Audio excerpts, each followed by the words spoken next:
சகோதரர் பக்த சிங் அவர்களின் ஊழியத்திலிருந்து விடாய் துணிக்கேற்ற வார்த்தைகள். ஏப்ரல் மாதம் 11ஆம் தேதி. கர்த்தாவே, உமது நியாய தீர்ப்புகள் நீதி உள்ளதென்றும் உண்மையின்படி என்னை உபத்திரவப்படுத்தினீர் என்றும் அறிவேன். சங்கீதத்தின் புஸ்தகம் 119 சங்கீதம் 75வது வசனம். பெரிய மீனின் வயிற்றில் ஏற்பட்ட அனுபவம் யோனாவின் வாழ்க்கையில் மெய்யான மனம் திரும்புதலை அவன் இருதயத்தில் கொண்டு வந்தது. இதை 2ஆம் அதிகாரத்தில் நாம் வாசிக்கின்றோம். யோனா தன் பாவத்தை கப்பலில் இருந்த ஜனங்களுக்கு மறைக்கவில்லை.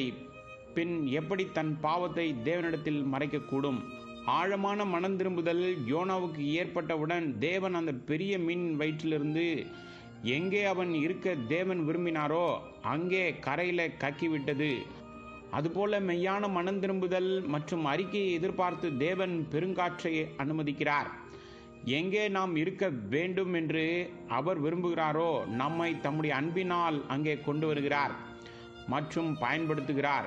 கூலி கொடுத்து தான் போக வேண்டிய இடத்திற்கு போக யோனா முற்பட்டான். ஆனால் இலவசமாகவே ஆண்டவர் தான் விரும்பின இடத்திற்கு கொண்டு வந்தார். வசனம் 13. பெரிய மீன் யோனாவை கரையில் கக்கிற்று. தன்னுடைய வேலைக்கு தேவனே செலவு செய்யக்கூடியவர். இன்று ஊழியர்கள் பணம் இல்லை என்று புலம்புகிறதை நாம் பார்க்கின்றோம். அறியாமல் துக்கப்படுகிறார்கள். ஏனென்றால் அநேக தேவனுடைய காரியங்களிலே அவர்கள் கீழ்ப்படியாமல் இருக்கிறார்கள். முழு இருதயத்தோடு மெய்யான மனம் திரும்புதலோடு கீழ்ப்படியும் போது தேவன் எல்லா தேவைகளையும் சந்திக்கின்றார். அன்பின் தேவன் வெயிலிலிருந்து காக்கும்படி ஒரு குடிசையை அவனுக்கு கொடுத்தார். சில நொடியில் அவன் சோர்வு நீங்கி சுகமாயிருக்க ஒரு ஆமணக்கு செடியையும் உண்டாக்கினார்.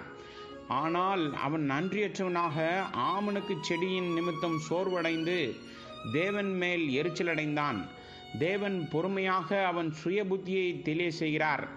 தான் நல்லவன் என்றும் கர்த்தர் அநீதி உள்ளவர் போல அவன் நினைத்தாலும் தேவன் பொறுமையாக அவனை கடிந்து கொண்டு சரிப்படுத்துகிறார். தேவன் ஒருபோதும் தவறு செய்கிறவர் அல்ல.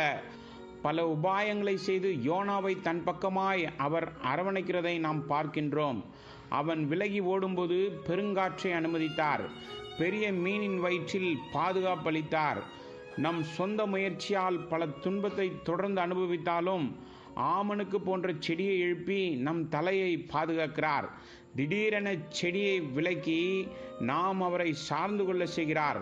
நாம் தேவனுக்கு கீழ்ப்படியும் போது தேவன் நம் தேவைகளை செலவுகளை சந்திப்பார்.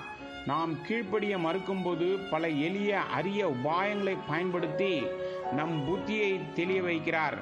எனவே நாம் தேவ பிரசன்னத்தில் வாழ்ந்து அவருடைய உடன் ஊழியராய் இருப்போம்.